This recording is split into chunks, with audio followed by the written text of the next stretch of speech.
Good morning everybody. ನಾನು Guru Raghavendra ಪ್ರಾಪರ್ಟೀಸಿಂದ Nanjangud station ಮಾತಾಡ್ತಿರೋದು. ಈ ತಾರ್ ರಸ್ತೆ ಇದೆಯಲ್ಲ, ವಿಲೇಜಿಂದ 1 ಕಿಲೋಮೀಟ್ರ್ ಆಗುತ್ತೆ. ಮತ್ತು ಊಟಿ ರೋಡಿಂದ 14 ಕಿಲೋಮೀಟ್ರ್ ಆಗುತ್ತೆ.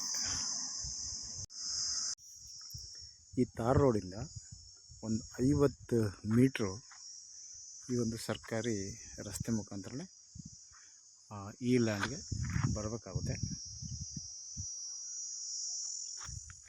ಈ ರಸ್ತೆ ಬಂದು ಕಂಟಿನ್ಯೂ ಇದು ನಾಲೆ ಇದೆ. ಇದು ಚಾನಲ್ ಇನ್ನು ನೀರು ಬಿಟ್ಟಿಲ್ಲ. ನೀರು ಬಿಟ್ಟಾಗ ವರ್ಷದಲ್ಲಿ 6 ರಿಂದ 7 ತಿಂಗಳುಗಳ ಕಾಲ ನೀರು ಫ್ಲೋಯಿಂಗ್ ಇರುತ್ತೆ. ಇದು ಎಂಟ್ರೆನ್ಸ್. ಇದು ಒಟ್ಟು 8 ಎಕರೆ ಪ್ರಾಪರ್ಟಿ. ಇದು ಕಂಪ್ಲೀಟ್ ಫೆನ್ಸ್ಡ್ ಮಾಡಿದ್ದಾರೆ, ಬಟ್ ಗೇಟ್ ಹಾಕಿಲ್ಲ. ಮನೆ ಇದೆ, ಸಪ್ರೇಟ್ TC ಇದೆ. ಇದು ಬ್ರಿಕ್ಸ್ ಇಂಡಸ್ಟ್ರಿ ಮಾಡಲಿಕ್ಕೆ ನಂಬರ್ 1 ಪ್ಲೇಸ್ ಇದು. ಯಾಕೆಂದರೆ ಎಷ್ಟೇ ಮಣ್ಣು ತೆಗೆದ್ರೂ ಕೂಡ ಸೇಮ್ ರೆಡ್ ಸಾಯಿಲ್ ಇದು. ವಾಸಕ್ಕೆ ಮನೆ ಇದೆ, 1-2 ಬೋರ್ವೆಲ್ ಇದೆ.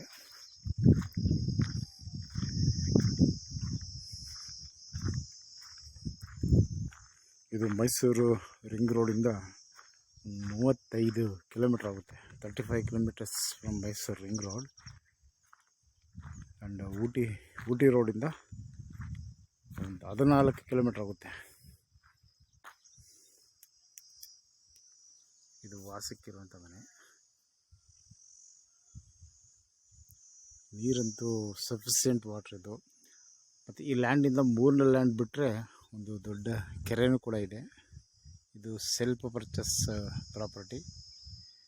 ಸೊ ರೀಸೆಂಟ್ಲಿ ಈ ಬನಾನಾ ಕ್ರಾಪ್ಸನ್ನು ತೆಗೆದಿದ್ದಾರೆ. ಸ್ಕ್ವೇರ್ ಆಗಿದೆ ಜಾಗ ಇದು.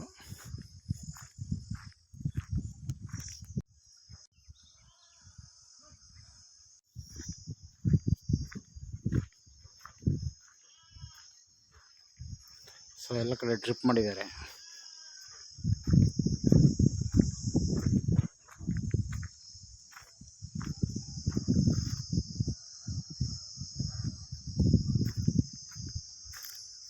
ಇದು ನಂಜನಗೂಡು ರಿಜಿಸ್ಟ್ರೇಷನ್ಗೆ ಬರೆದಿದ್ದು.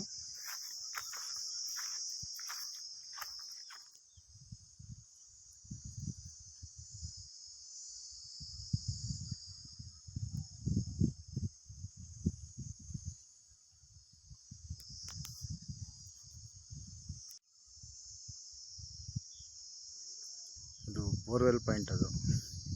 ಸೊ ಮಧ್ಯಾಹ್ನ ಕೂಡ ಒಂದು ಸಣ್ಣ ನಾಲೆ ಹೋಗಿದೆ. ಇಲ್ಲಿ ಇದೆಯಲ್ಲ ಬೋರ್ ಪಾಯಿಂಟ್ ಅಂತ ಹೇಳಿದ್ರಲ್ಲ, ಇದೆ ಸಣ್ಣ ನಾಲೆ. ಇದು ಅದಕ್ಕೆ ಕೆಳಗಡೆಗೂ ಲ್ಯಾಂಡ್ ಇದೆ, ಮೇಲ್ಗಡೆಗೂ ಲ್ಯಾಂಡ್ ಇದೆ.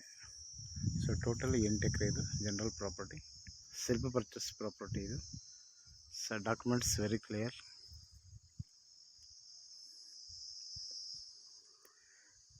Okay, thanks for watching.